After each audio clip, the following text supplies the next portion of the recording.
The show begins in 15 seconds. Grab a water and snack. Feel free to leave comments, and you supporting the channel would be amazing.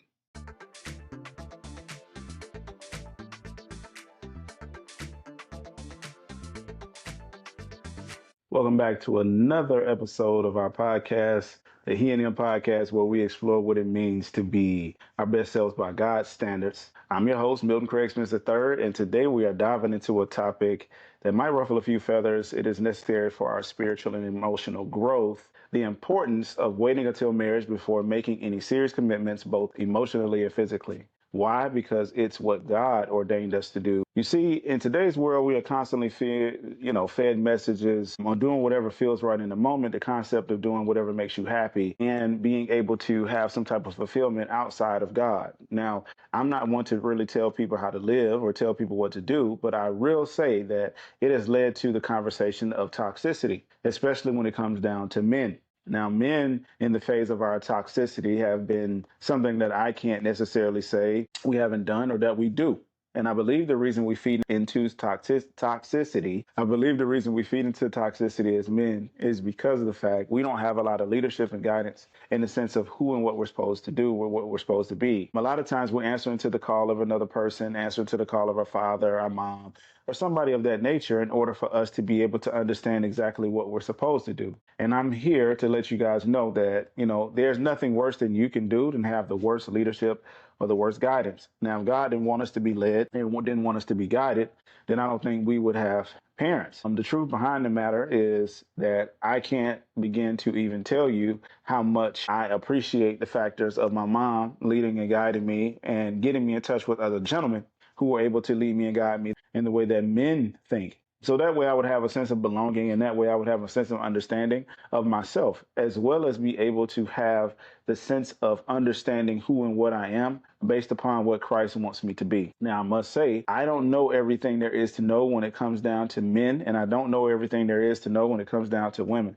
But I will say this, that I know for a fact that you gentlemen out there right now are looking into a space and looking into a time of trying to figure out who and what you are, especially if you stopped and watched this video. I don't know everything there is to know, but I do know and understand that there's a love out there that you look and seek for, and that there's a lot of you out there who have the ability to be able to tap into that love and figure it out, but you don't know where to give it out to. Now, the toxicity portion comes in when those of us who are giving out that supposed love and are then, receiving something in regards to what we do not want, and then turning that onto a person and acting like it is something that they want. The manipulation factor of men and the manipulation factor of women was what causes the toxicity. Now, I know you're looking to hear the standard mantra, wait till marriage until you do those things. Wait till marriage. Well, I believe that is where we fall short, is because that in itself is something that we all can do. And that in itself is something that we all must do, is wait until marriage. Now, the reason I say waiting until marriage is important, it's not because of sex. It's also not just because of the factor of doing wifey things or doing husband material things. It's because in a marriage, there's one thing that becomes very apparent, that you guys are now closer together than you probably ever have been. You guys are building something with one another that nobody else can be able to build, no boyfriend or girlfriend.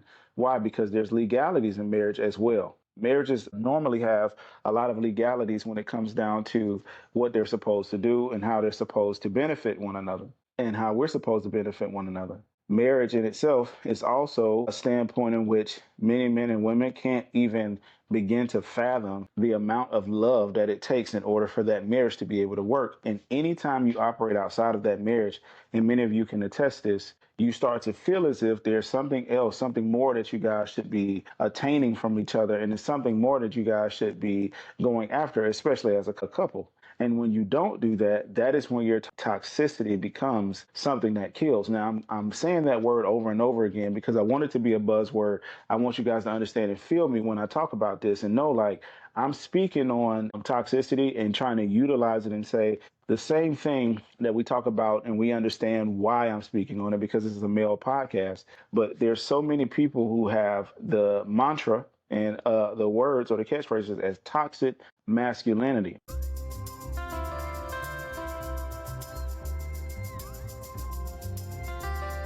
Now, I am not one that I believe that that word is a byproduct or a fit all or an end all be all, but I do believe it has a place. And I believe what it is that we misplace the definition because a lot of us are not even in a position to make a judgment on the next person to call the next person toxic unless we're willing to unsurface or desurface the things within ourselves that also are causing toxicity. Now, when it comes down to you uncovering your own toxicity, are you ready to dive deep into the factors of what actually pulls at you and what actually is doing the things in you that cause you to do evil or cause you to do wrong? If you're not willing to do that, then you don't have the ability and you have no right to come down on another person or to speak ill of another person in any form or fashion. I'm not necessarily one to talk about people. I will talk about subjects that I have dealt with. Why? Because I have also been a player at one point in time in my life.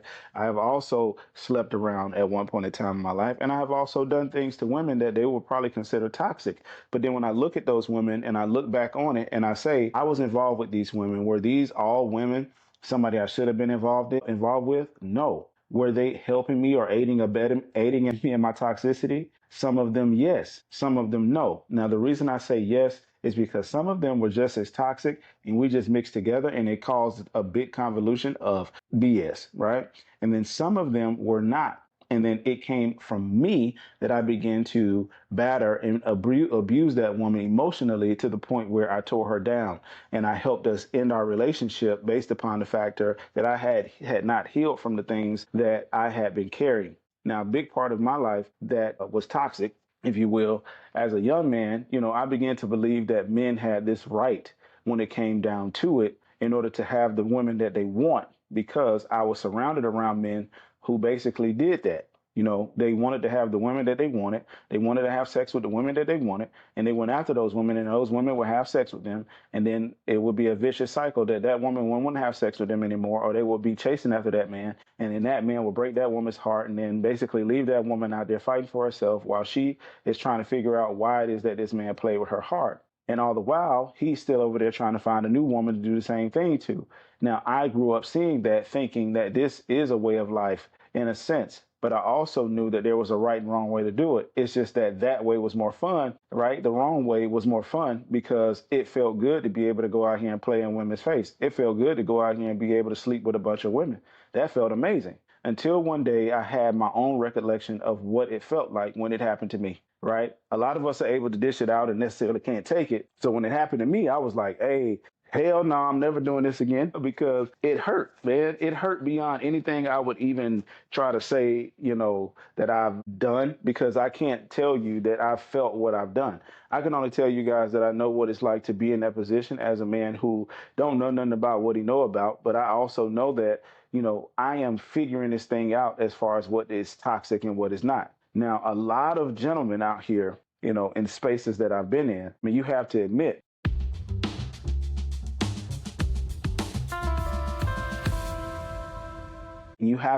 fellas, that if you're playing around in women's faces, if you're doing nasty things to women, whether you believe you are or not, if you're hurting people in any form of fashion, I'm not trying to say a fashion that they could deem hurt because they don't understand exactly what's going on. Now, if you're honest and open and the woman is still hurt based upon the fact that if you're dating, you say, I'm dating you and I'm dating other people. And then she pretends as if like you're not dating other people when it comes down to you guys maybe not spending that time together or you guys are maybe not doing this thing. Then it turns into, you're not doing anything wrong. In that case, that person just needs to have a grip on reality. But for those of you who are not doing those things, as far as the honesty is concerned, and you're wondering, why it is that these people are turning on me, then I would say, brother, you are a part of the toxic masculinity group. You are a part of the thing that's keeping all of us down, and you're a part of the mantra that helps keep this retro gnome vomit up, right?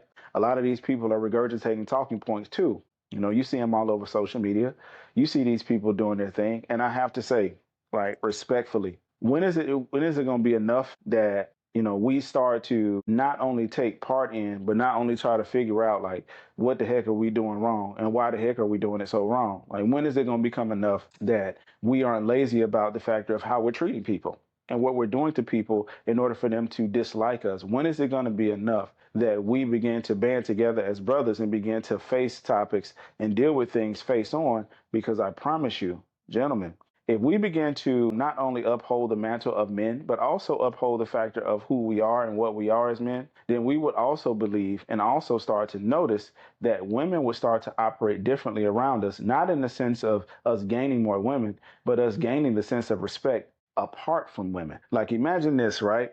Amongst the gentlemen, right? Maybe those gentlemen cheer you on and they talk about the things that you could do and all this stuff.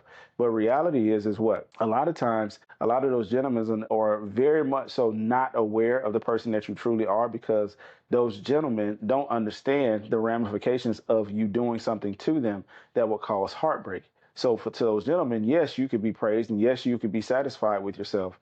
But in reality, who are you and where are you in this life where you're going to pretty much go off not giving up the necessary tools in order for you guys to be successful in relationship, right? Or in partnership, i.e., in this regard, talking about marriage, taking it further. Where are you as a gentleman where you're able to actually be honest with your homeboys and tell them, I'm a dog, I'm a this, I'm a that. And why are you around other gentlemen who pretty much adjudicate that type of behavior or hype you up, if you will, right? And tell you that it's okay. If you're around gentlemen that don't help you grow as a man and don't help you accentuate you and take you up to new levels and heights, then you need to be alone.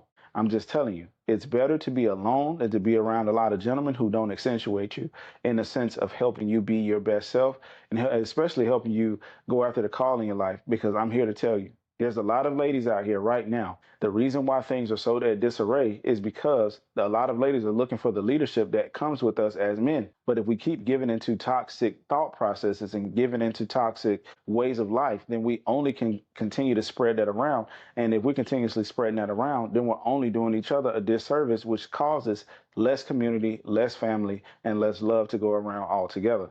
Now, I'm not necessarily one to say that I know everything when it comes down to this subject, but I do know enough to understand that I have been toxic and now I do no longer want to be, not saying no longer as in today, but no longer did I decide to be. What I decided to do was be honest. And what happened is when I was honest with a lot of women, I began to gain a lot more women. And then when I was honest about the women that I gained to other women, I began to gain more women. And then when I was honest about these things, then I became conflicted when it came down to if I sleep with these women. So when I began to be honest about the fact of a woman that I slept with other women, then you start to lose women. So it can easily draw you back into a place of I'm gonna start lying in order to be able to keep this coochie around or this coochie around. But in reality, is like just tell the truth because all coochie ain't necessarily good coochie. You feel what I'm saying? And all women ain't necessarily good women. So it behooves you as a gentleman, like go ahead and forgive yourself enough to say, bro, I lied. I did wrong and I don't want to do this no more. And then go ahead and be honest with these people and be honest with these women so that these women can come out looking at you as a better person and no longer look at you as a sucker or somebody pretty much on the side of the street, who means nothing to them. But they look at you as somebody, a figurehead that they can respect. And now when you're honest with that woman and you're upfront with that woman, byproduct is that she begins to hold other men accountable to the way that you were with her. And I will say, a lot of these ladies out here are looking for that byproduct treatment. Now, a lot of you I know are going to come down on the argument when it comes down to this and talk about the fact that women always talk about money. Not real women. A lot of real women who understand what life is and understand what bills are and understand what children are if you have them and understand what responsibilities are. Their biggest thing is, are you able to manage the money that you have? And are you able to take the money that you have and be able to save money? If you don't have the money that you want, are you able to grow yourself as a gentleman in order to get to that level? If you don't want to be at that level, is she able to accept you as you are? If you are able to get to that level, is she still able to accept you as you are? Are you allowing the money make you, or are you making the money? These things become a sense of topic because there's a lot of people out here right now who do not have the ability to understand the difference between making money and money making them. So they believe wholeheartedly that if they get with a woman, then they can pretty much provide for that woman because now, that woman don't need for nothing. I can give her all the money in the world.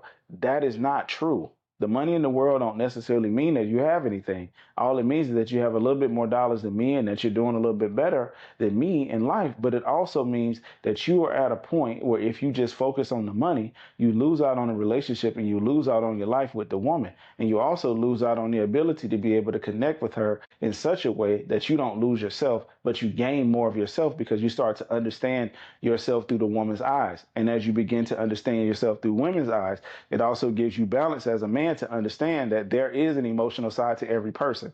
And just as long as you guys understand to come together and never ever depart in the sense of marriage, then you won't waste your time with a lot of women because you don't want to come together with those who aren't necessarily going to be a person that you can stay with.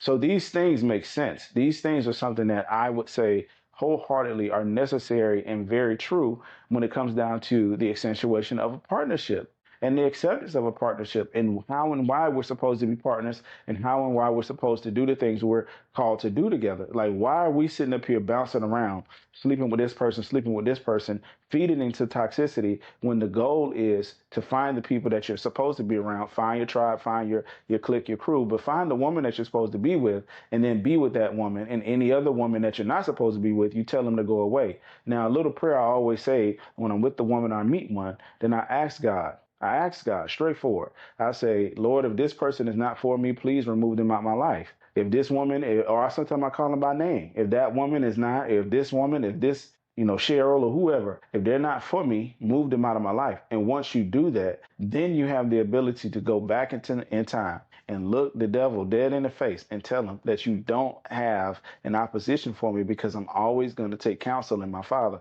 I'm always going to take counsel in God. And I believe this is what this podcast is not only meant for, but I truly believe that we're supposed to be leading men in order for them to follow God so that we can stop this accentuation and stop this heaviness when it comes down to what is being a man, especially in today's society. Because if you be a man in today's society, if you be a man based upon society standards, society will then turn on you and call you toxic because society itself doesn't know that being a man naturally means that you're going to look for opposite opponents and you're going to look for many women. But it takes a man to control himself and put himself under the guise of God and say, okay, Lord, how is it that you want me to handle the women that you have created? It's in me to talk to all of these women, but how is it that you want me to handle this? And I know some of you may oppose that and say, no, that's not right. That's fine. You don't have to believe I'm right. All you have to understand that a man's natural inclination is a woman, and a man's natural inclination is to talk to many women. Hence the reason why Old Testament times men were allowed to have concubines. And then Jesus had to come along to make a new covenant because he started to realize that is not going to work based upon the factor of the men who were in power who began to take concubines to themselves just because they could, and they began to abuse the power. So men said, okay, for one woman comes every man.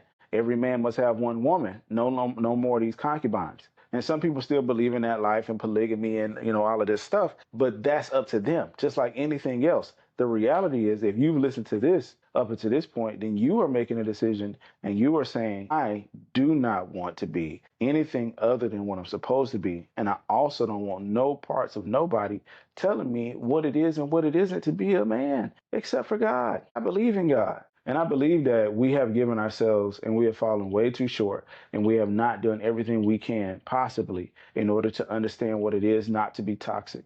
But I believe the answer lies in the factor of how it was at the beginning when Adam and Eve were together. Adam and Eve were made for one another. Eve was made from the man. So you have to ask God, where is my rib? Where is my Eve? Understanding that if you get your Eve, just like you did, if you follow her in a sense of not praying first, then you also fall into toxicity because that's what Eve did. She bit the apple, which was something that God said don't to do, and it led to where we are today, where toxicity rules and it abides among us. So in order for us to dispel of it, we have to not eat of the fruit of the world, which God says don't eat. We have to put ourselves in position with our Eve to make sure that we don't leave her alone in the garden in order to tend to something that she was never able and never supposed to do. You were supposed to be with her and protect her and let her know, baby, if this is happening, if this serpent or the evil things in this world are coming to cloud your judgment, then I'm going to protect you because you don't need that around you. But if you're not doing that as a gentleman, you're only doing yourself a disservice. There's a lot of gentlemen out here right now who will listen to this and understand where I'm coming from because you, my friend, you are trying to protect a loved one. You are trying to protect the woman of your dreams. You are trying to protect the woman that God has for you. And if you're trying to protect that woman or when you protect that woman, the biggest thing you know for a fact that will come against you is the factor of she trying to you being used by the enemy in order to get to you, or everything else being used by the enemy to get to you. And the only way you do not give into toxic behaviors, this goes inside of a marriage and outside of a marriage, is if you pray, counsel with God, and ask God how to operate in the situation, so that way you don't have to worry about it so much. Gentlemen, this is my time. I love you, and thank you for another great episode of the He and Him podcast. Deuces. Thank you so much for tuning in. I pray that God blesses your family and you, and that you comment in return to let me know what you thought of this episode.